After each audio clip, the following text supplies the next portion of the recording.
हाँ तो फ्रेंड्स, 20 सितंबर 1932 को महात्मा गांधी ने नर्मदा जेल में आमरण अनशन प्रारंभ किया, तो रैमजे मैकडोनाल्ड के सांप्रदायिक अवार्ड के विरुद्ध। तो इसमें क्या था कि भारत में रैमजे मैकडोनाल्ड जो ब्रिटेन के प्रधानमंत्री थे, उन्होंने बांटो और राज करो की नीति अपनाई और भारत में उच्च वर्ग, निम्न वर्ग, मुस्लिम, बौद्ध, सिख, भारतीय, ईसाई, एंग्लो इंडियन, पारसी और अछूत आदि के लिए अलग अलग चुनाव क्षेत्र की व्यवस्था करने का निर्णय लिया, जिसको सांप्रदायिक अधिनिर्णय कहते हैं। गांधी जी ने देखा कि यह समाज को बांट देगा, इसलिए वह अनशन पर बैठ गए और लास्ट में गांधी जी और अम्बेडकर के बीच एक समझौता हुआ, जिसे पूना पैक्ट भी कहा जाता है।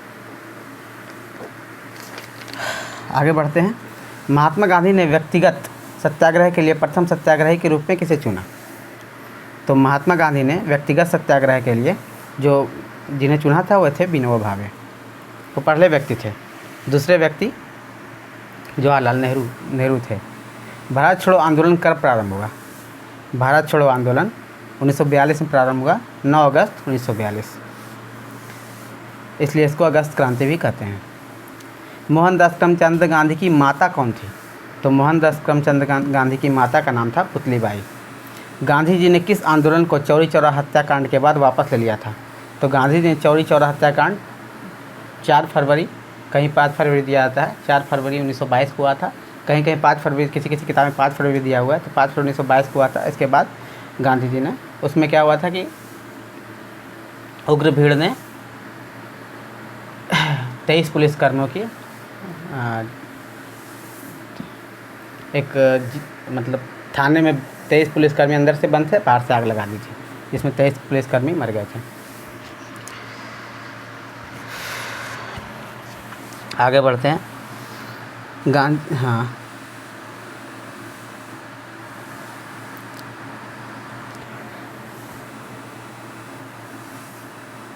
1939 में पहली बार गांधी जी ने नियंत्रित सामूहिक की विशिष्ट विधि का प्रयोग प्रयास में। 1939 में पहली बार गांधी जी ने अपनी नियंत्रित सामूहिक संघर्ष की विशिष्ट विधि का प्रयोग किस भारतीय रियासत में किया? इन्होंने इस कार्य के लिए अपने किस घनिष्ठ सहयोगी को सत्याग्रह की बागडोर सौंपी? ये क्वेश्चन है।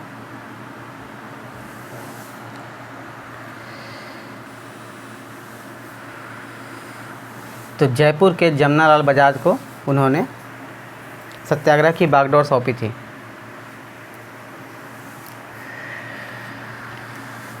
उनके जमनालाल बजाज जो थे, उनके घनिष्ठ सहयोगी थे, तो सत्याग्रह की बागडोर उन्होंने जयपुर के जमनालाल बजाज को 1939 में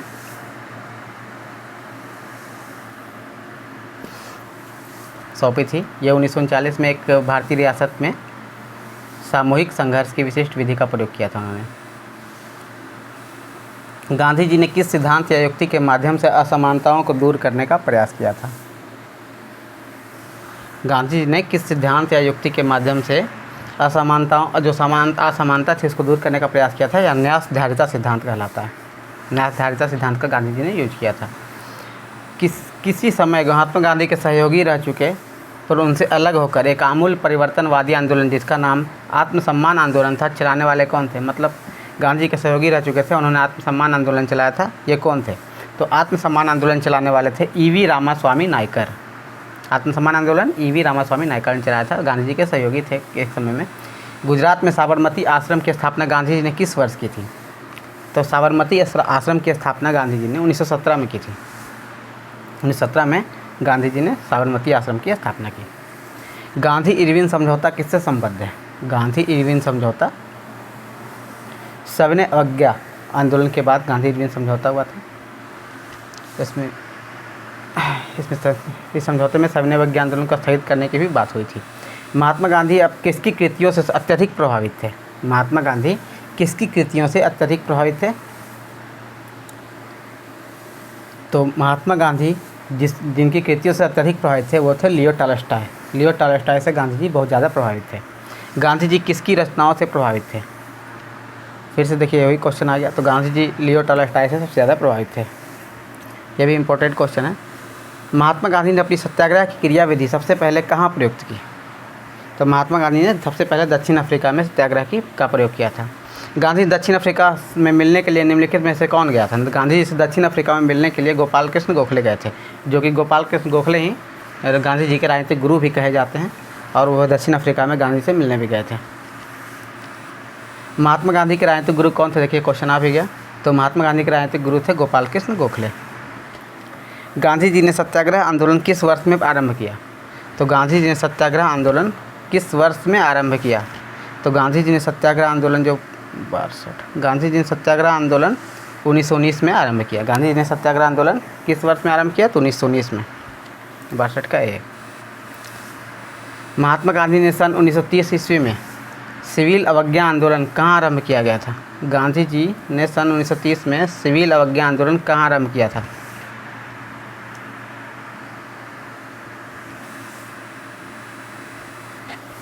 तो ये सिविल अवज्ञा आंदोलन इन्होंने साबरमती आश्रम में आरंभ किया था। 1930 सिविल अवज्ञा आंदोलन, या जिसको सिविल डिसओबीडियंट बोलते हैं, सविनय अवज्ञा बोलते हैं, जो भी कह लें, सिविल अवज्ञा आंदोलन शुरू किया था साबरमती आश्रम से, क्योंकि साबरमती आश्रम से ही गए थे ना वो दांडी के लिए। आखिर गांधी जी ने खादी को किसका प्रतीक मानते थे? गांधी जी खादी को किसका प्रतीक मानते थे? तो गांधी जी खादी का प्रयोग करना चाहते थे, क्योंकि वो मानते थे कि खादी जो है आर्थिक स्वतंत्रता का प्रतीक है, कि हम आर्थिक रूप से स्वतंत्र हैं। गांधी जी के अनुसार संसार में सबसे शक्तिशाली बल निम्नलिखित में से कौन सा है? गांधी जी के अनुसार संसार में सबसे शक्तिशाली बल निम्नलिखित में से कौन सा है? वो है वीर की अहिंसा। वीर की अहिंसा सबसे शक्तिशाली बल है, वीर की अहिंसा। मतलब कहने का मतलब है कि आप सक्षम हैं, फिर भी आप वीरता करने में सक्षम हैं, फिर भी आप अहिंसक हैं, अहिंसा से आप मांग रहे हैं, तो वह सबसे शक्तिशाली बल है। वो कहते हैं ना, क्षमा सोबते उस भुजंग को जिसके पास गरल हो, उसको क्या जो दंडहीन और विषहीन सरल हो। तो वही वाली बात है। भारत छोड़ो आंदोलन आरंभ करने के लिए कौन सा मुख्य कारण था? 1942। तो भारत छोड़ो आंदोलन आरंभ करने के लिए कौन सा मुख्य कारण था? तो भारत छोड़ो आंदोलन इसलिए प्रारंभ हुआ क्योंकि इसके पहले जो क्रिप्स मिशन आया था वो असफल हो गया था। अब गांधी जी के पास कोई वजह नहीं बची थी कि वो आंदोलन को मतलब आंदोलन ना चलाएं। क्रिप्स मिशन जो फेल हो गया था, उनको क्रिप्स मिशन पे ही भरोसा था कि कुछ लेके आएगा, लेकिन उसमें भी क्रिप्स मिशन जो आया वो कोई आज़ादी का कोई लेखा जोखा नहीं लेकर आया। वो सिर्फ ये था कि हम डोमिनियन स्टेट बनाएगा। तो इसलिए गांधी जी रुष्ट हो गए और उन्होंने कहा नहीं, अब करो ये, मतलब अब कुछ करना पड़ेगा। उन्होंने भारत छोड़ो आंदोलन आरंभ किया। भारत छोड़ो आंदोलन 1942 में किस महीने से शुरू हुआ? हमने बताया था कि ये भारत छोड़ो आंदोलन 9 अगस्त को शुरू हुआ था, तो अगस्त महीने में शुरू हुआ था 67। इसलिए कांग्रेस ने भारत छोड़ो आंदोलन का प्रस्ताव किस वर्ष किया? तो कांग्रेस ने भारत छोड़ो आंदोलन का प्रस्ताव 1942 में किया। भारत छोड़ो आंदोलन के दौरान समानांतर सरकार का गठन कहाँ किया गया था? तो बलिया में भारत छोड़ो आंदोलन के दौरान बलिया में समानांतर सरकार बनी थी चित्तूर पांडे के नेतृत्व में। चित्तूर पांडे के नेतृत्व में। ठीक है, आगे बढ़ते हैं। करो या मरो का नारा संबंधित है महात्मा गांधी से। भारत छोड़ो प्रस्ताव पारित होने पर गांधी जी को कैद किया गया था। तो भारत छोड़ो जब प्रस्ताव पारित हुआ तो वो 8 अगस्त को प्रस्ताव पारित किया इन्होंने कि भारत छोड़ो आंदोलन करना है। तो ये अंग्रेज़ों को जब पता चला कि कल 9 अगस्त को ये लोग भारत छोड़ो आंदोलन करने वाले हैं, तो वो ऑपरेशन 0 आवर अंग्रेज़ों ने चलाया, जिसके तहत सबको गिरफ्तार कर लिया गया। 9 अगस्त की सुबह बाईस सबको गिरफ्तार कर लिया गया और सबको अलग अलग जगह में कैद कर लिया गया। तो गांधी जी को आगा खा पैलेस में रखा गया था और बाकी जो अन्य नेता थे उनको अहमदनगर के किले में ले जाया गया। तो गांधी जी को पुणे के आगा खां पैलेस में रखा गया था। ठीक है, आगे बढ़ते हैं। निम्न में से सत्याग्रह में गांधी जी ने प्रत्यक्ष रूप से भाग नहीं लिया। तो ऐसा कौन सा सत्याग्रह है जिसमें गांधी जी ने प्रत्यक्ष रूप से भाग नहीं लिया? असहयोग में तो लिया, ठीक है,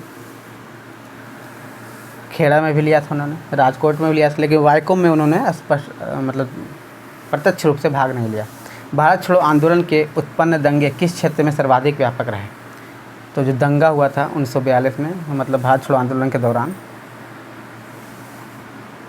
वो जो सबसे ज़्यादा किस क्षेत्र में सर्वाधिक व्यापक रहे?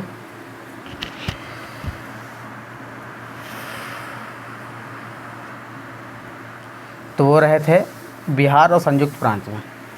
बिहार में और संयुक्त प्रांत में सबसे ज़्यादा मतलब सर्वाधिक व्यापक रहा दंगा जो रहा था। दंगा सबसे ज़्यादा किस क्षेत्र में सर्वाधिक व्यापक रहा? तो बिहार और संयुक्त प्रांत, मतलब 1 और 4 डी ऑप्शन हो जाएगा 73वां का। अगला चलते हैं। बिहार के किस नेता ने गांधी जी के साथ किसान आंदोलन का नेतृत्व किया? बिहार के किस नेता ने गांधी जी के साथ किसान आंदोलन का नेतृत्व किया? तो 74 का हो जाएगा राजेंद्र प्रसाद ने किसान आंदोलन का नेतृत्व किया था गांधी जी के साथ। और राजकुमार शुक्ल ने गांधी जी को इनविटेशन दिया था कि आप आइए कि नील किसको के दर्द को सुनिए और उनके साथ उनके दर्द को कम कीजिए। राजकुमार शुक्ल नहीं, 1916 में जो लखनऊ अधिवेशन हुआ था कांग्रेस में, वहाँ उन्होंने गांधी से गुहार लगाई कि आप प्लीज़ नील कृषक जो हैं चंपारण के उनकी व्यथा आकर सुनिए। न्योता दिया। अब आगे चलते हैं। भारत छोड़ो आंदोलन शुरू किया गया कब? 1942 में। ये कोई तो बार आ चुका है। महात्मा गांधी ने सर्वप्रथम किस किसान आंदोलन में भाग लिया था? तो चंपारण में लिया था महात्मा गांधी ने। तो भारत छोड़ो आंदोलन शुरू किया गया, ये हो गया। भारत छोड़ो आंदोलन शुरू किया गया कब किया गया? 1942 में। दांडी यात्रा की गई। दांडी यात्रा जो की गई 1930 में की गई। ये 12 मार्च को शुरू हुई, 6 अप्रैल को ख़त्म हो गया। असहयोग आंदोलन का आरंभ किया गया। असहयोग आंदोलन 1930 में हुआ था, आपको पता है? सॉरी, असहयोग आंदोलन 1920 में, 30 में नहीं। 30 में तो सविनय अवज्ञा हुआ, तो 1920 में हुआ असहयोग आंदोलन। अब भारत छोड़ो आंदोलन का नेतृत्व किसने किया था? तो भारत छोड़ो का नेतृत्व महात्मा गांधी ने किया था। नहीं सॉरी, 79 ऐसे महात्मा गांधी होता है, लेकिन ऐसे तो भारत छोड़ो आंदोलन का नेतृत्व महात्मा गांधी किया, लेकिन इसका आंसर इनमें से कोई नहीं होगा, क्योंकि भारत छोड़ो आंदोलन शुरू होने से पहले ही क्या हुआ था कि सभी लोग जो ऑपरेशन जीरो आवर के तहत सब लोग गिरफ्तार हो गए थे। गिरफ्तार होने से यह जो भारत छोड़ो आंदोलन था, इसका नेतृत्व कोई नहीं कर पाया और जनता ने खुद इसका नेतृत्व किया, इसलिए इसका आंसर हो जाएगा इनमें से कोई नहीं। ये आप ऑप्शन सुधार लें, महात्मा गांधी नहीं होगा, इनमें से कोई नहीं होगा। करो या मरो का मंत्र किसने दिया? तो करो या मरो का मंत्र दिया महात्मा गांधी ने। स्वतंत्रता आंदोलन के दौरान महात्मा गांधी के करीबी अंग्रेज मित्र थे। तो स्वतंत्रता आंदोलन के दौरान जो गांधी जी के करीबी अंग्रेज मित्र थे वे थे रेवरेंड चार्ली एंड्रूज, यानी CF एंड्रूज इनको कहा जाता है। CF एंड्रूज भी कहा जाता है, CF एंड्रूज भी कहा जाता है, रेवरेंड चार्ली एंड्रूज भी, CF एंड्रूज भी कहा जाता है। और ये क्या बोलते हैं, और इनको देश बंधु भी कहा जाता है। नहीं, देश बंधु चितरंजन दास को कहा था और दीन बंधु CF एंड्रूज को ही कहा था, इनको दीन बंधु भी कहा जाता है। महात्मा गांधी का मानना था कि द्वितीय विश्व युद्ध में भागीदारी से आशय निम्नलिखित सिद्धांत का उल्लंघन होगा। तो उन्होंने कहा कि अगर हम द्वितीय विश्व युद्ध में भाग लेते हैं, महात्मा गांधी का मानना था कि अगर बिहार द्वितीय विश्व युद्ध में भाग लेता है तो ये अहिंसा के विरुद्ध अहिंसा का उल्लंघन होगा। अहिंसा का जो सिद्धांत था उनका, उसका उल्लंघन होगा, ऐसा वो मानते थे। बिहार में महात्मा गांधी के पूर्व सापेक्ष राष्ट्रीय सक्रियता का अनुपस्थिति, महात्मा गांधी के पूर्व सापेक्ष राष्ट्रीय सक्रियता की अनुपस्थिति इसके अभाव में देखी जा सकती है।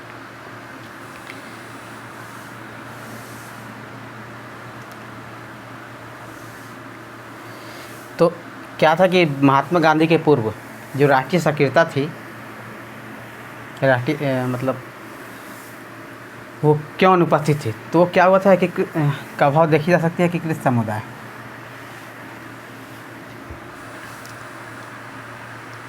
बिहार में महात्मा गांधी के पूर्व सापेक्ष राष्ट्रीय सक्रियता की अनुपस्थिति इसके अभाव में देखी जा सकती है। मतलब किस अभाव के कारण जो राष्ट्रीय सक्रियता थी वो गांधी से पूर्व नहीं थी, तो वो था एकीकृत समुदाय, मतलब हमारा समुदाय एकीकृत नहीं था। बिहार में महात्मा गांधी के पूर्व सापेक्ष सक्रियता की अनुपस्थिति इसके अभाव में देखा सकती है, एकीकृत समुदाय हो गया। भारत छोड़ो आंदोलन के समय इंग्लैंड का प्रधानमंत्री कौन था? तो इंग्लैंड का प्रधानमंत्री जब भारत छोड़ो आंदोलन हो रहा था तो उसमें विंस्टन चर्चिल था। विंस्टन चर्चिल ही इंग्लैंड का प्रधानमंत्री था। आगे बढ़ते हैं। महात्मा गांधी का मानना था, लगता है विंस्टन चर्चिल था, महात्मा गांधी ने खिलाफत आंदोलन का समर्थन क्यों किया। अब क्वेश्चन है कि महात्मा गांधी ने खिलाफत आंदोलन का समर्थन क्यों किया। तो खिलाफत आंदोलन मुसलमान लोग चला, मतलब भारत के जो मुस्लिम समुदाय थे वो खिलाफत आंदोलन चला रहे थे, क्योंकि तुर्की में खलीफा का पद को ख़त्म कर दिया गया था अंग्रेज़ द्वारा, उसके विरोध में चला रहे थे।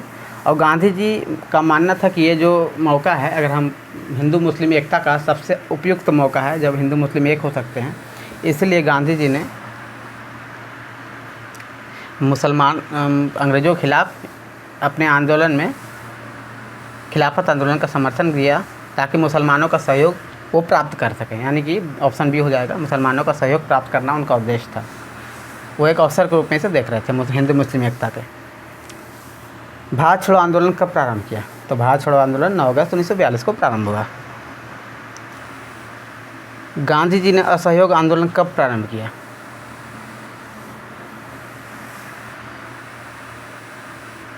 तो गांधी जी ने असहयोग आंदोलन 1920 में प्रारंभ किया।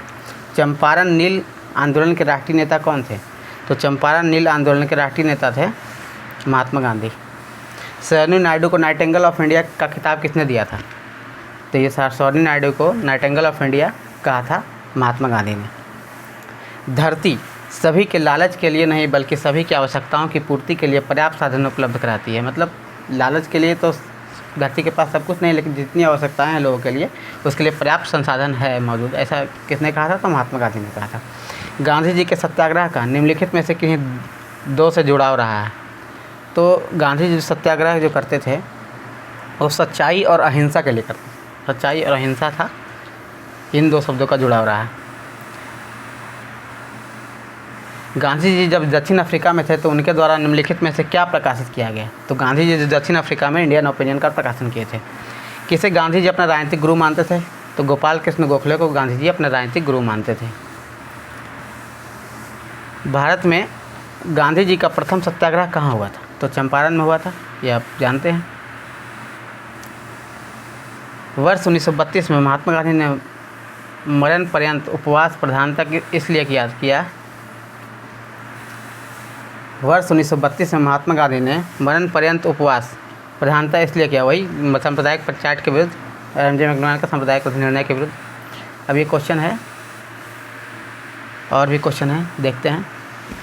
तो गांधी जी का जन्म, यह है क्वेश्चन, गांधी जी का जन्म कब हुआ। तो ये हुआ 2 अक्टूबर 1869 में, मतलब 1869 में हुआ था। गांधी जी की वकालत करने के लिए दक्षिण अफ्रीका कब गए थे। तो गांधी जी वकालत करने के लिए दक्षिण अफ्रीका गए थे 1893 ईस्वी में। गांधी जी ने पहली सत्याग्रह प्रयोग कब किया। तो सितंबर 1906 में दक्षिण अफ्रीका ट्रांसवाल में भारतीयों के खिलाफ जारी एशियाई अध्यादेश के विरोध में उन्होंने सत्याग्रह का प्रयोग किया। गांधी जी ने पहला सत्याग्रह का प्रयोग किया दक्षिण अफ्रीका ट्रांसवाल में भारतीयों के खिलाफ जारी एशियाई अध्यादेश के विरोध में। गांधी जी को पहली कारावास कब हुआ था। तो ये दक्षिण अफ्रीका के जोहान्सबर्ग में 1908 में गांधी जी को सबसे पहला बार कारावास की सज़ा मिली। किस रेलवे स्टेशन पर गांधी जी को अपमानित किया और अपदस्थ किया गया था। तो दक्षिण अफ्रीका के पीटर मारिट्सबर्ग रेलवे स्टेशन था, वहाँ गांधी जी को अपमानित किया और अपदस्थ किया गया था। गांधी जी ने टॉलस्टॉय फार्म कब शुरू किया। गांधी जी ने दक्षिण अफ्रीका में टॉलस्टॉय फार्म की स्थापना की और ये किया था 1910 में। गांधी जी ने फिनिक्स सेटलमेंट कहाँ शुरू कर दिया था। तो दक्षिण अफ्रीका के डरबन में गांधी जी ने फिनिक्स सेटलमेंट शुरू किया था।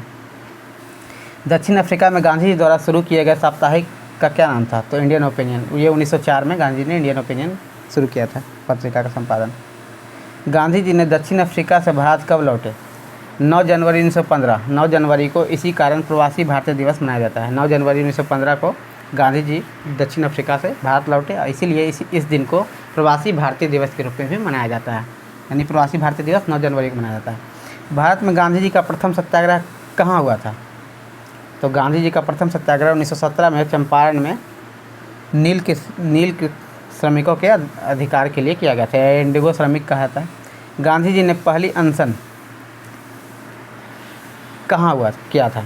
तो ये सत्याग्रह तो अहमदाबाद में किया। दूसरा पहला सत्याग्रह तो चंपारण में किया था, लेकिन दूसरा सत्याग्रह उन्होंने किया था अहमदाबाद में मिल मजदूरों के लिए, और इसी में उन्होंने पहली बार अनशन किया था। किस कारण गांधी जी ने कैसर हिंद की पदवी छोड़ दी थी? तो जो गांधी जी ने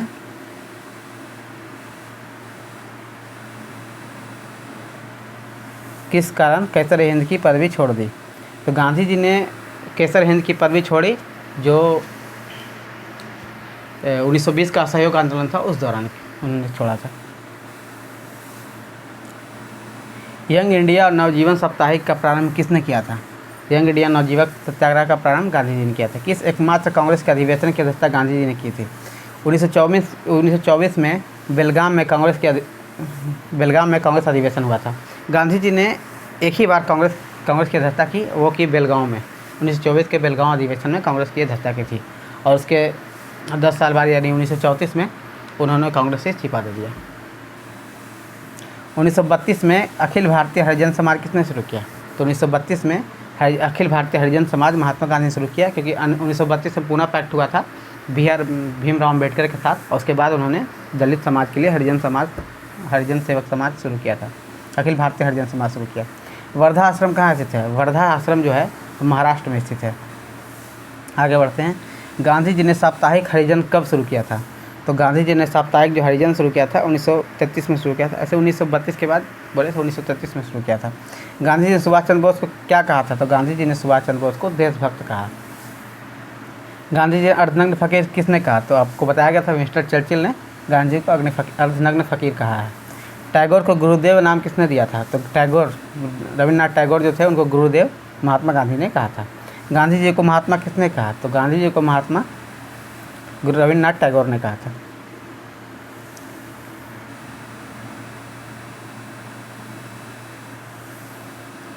गांधी जी का राजनीतिक गुरु कौन था? गांधी जी के राजनीतिक गुरु थे गोपाल कृष्ण गोखले। गांधी जी का आध्यात्मिक गुरु कौन था? तो गांधी जी के आध्यात्मिक गुरु थे लियो टॉलस्टॉय। गांधी जी की हत्या कब हुई? 30 जनवरी 1948 को नाथूराम विनायक गोडसे ने गांधी जी की हत्या कर दी। गांधी जी ने पोस्ट डेटेड चेक किसे कहा था? तो क्रिस मिशन जो 1942 में आया था, इसमें बोला गया था कि अभी आप विश्व युद्ध में हमारा साथ दीजिए और हम बाद में डोमिनियन स्टेट देंगे। तो गांधी जी ने इसे पोस्ट डेटेड चेक कहा था। गांधी जी हिंद स्वराज का प्रकाशन कब किया? तो गांधी जी हिंद स्वराज का प्रकाशन 1908 में किया था। बाबा आमटे को अभय सदक का खिताब किसने दिया? अभय सदक का खिताब किसने दिया? तो महात्मा गांधी ने बाबा आमटे को अभय सदक का खिताब दिया। भारतीय स्वतंत्रता संग्राम में किस अवधि को गांधी युग के रूप में माना जाता है? तो 1915 से 1948 का जो समय है, ये गांधी युग के नाम से जाना जाता है। भारत में गांधी जी का तीसरा सत्याग्रह कहाँ था? तीसरा सत्याग्रह उन्होंने खेड़ा में किया था, खेड़ा सत्याग्रह। गांधी जी की आत्मकथा का असली नाम क्या था? सत्य के साथ मेरे प्रयोग, सत्य न प्रयोगो या सत्य के साथ मेरे प्रयोग था। किस काल को गांधी की आत्मकथा का काल माना जाता है? किस काल को गांधी जी की आत्मकथा का काल माना जाता है? तो वह है 1869 से 1921 के काल को आत्मकथा का काल है। गांधी जी की आत्मकथा प्रथम बार कब प्रकाशित हुई? तो आत्मकथा सबसे पहली बार 1927 में प्रकाशित हुई, नवजीवन में। गांधी जी ने अपनी आत्मकथा किस भाषा में लिखी? तो गांधी जी ने अपनी आत्मकथा गुजराती भाषा में लिखी थी। गांधी जी की आत्मकथा का इंग्लिश में अनुवाद किसने किया था? गांधी जी की आत्मकथा का इंग्लिश में अनुवाद महादेव देश जी ने किया था, महादेव देसाई जी। महादेव देसाई होगा, देश जी नहीं, महादेव देसाई। और ये उनके गांधी जी के जो थे, आप कह सकते हैं गांधी जी के सहयोगी थे, इनको पर्सनल असिस्टेंट भी कह सकते हैं। सत्याग्रह सभा की स्थापना किसने की? सत्याग्रह सभा की स्थापना महात्मा गांधी ने की। महादेव देसाई के स्थानांतरण के बाद गांधी जी का सचिव किसे बनाया गया था? मतलब निजी सचिव थे महादेव देसाई, तो उनके गांधी जी ने महादेव देसाई के स्थानांतरण के बाद गांधी जी ने सचिव किसे बनाया गया था? ये प्रश्न का उत्तर, सचिव थे